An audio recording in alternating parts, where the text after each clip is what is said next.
go. Okay, tell me about this big, chunky, fat duck, dude. For the big chunky fat duck had lots of peanut butter. Now let's do the story. Is that it? Yeah.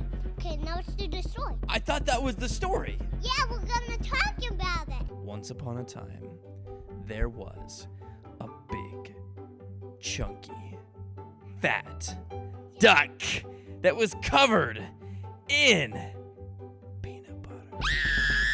That duck, his name was Sugar bake. Sugar Bake? No, I said shake and bake. Shake and Bake? Yeah. Shake it like Ricky Bobby? Yes. Okay, his name was Shake and Bake.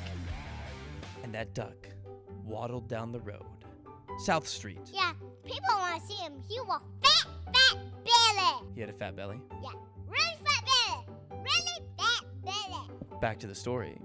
He was walking down Southwest Street. Ew. Why is that gross? Because he was pooping. He was pooping? Yeah, on the road. Why was he pooping on the road? Yeah, because he had so much peanut butter in his mouth. Because he had so much peanut butter in his mouth? Yeah. Okay. Anyway, as he was pooping, he ran into his best friend, whose name was... Poopy duck, and he was full of peanut butter too, and called Shake and Bake too. They had the same name. Yeah.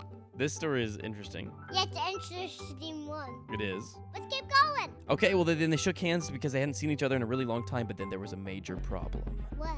They couldn't let go of each other because they had so much peanut butter on their hands. They were stuck together forever. That's not part of the story. Okay, why don't you take over?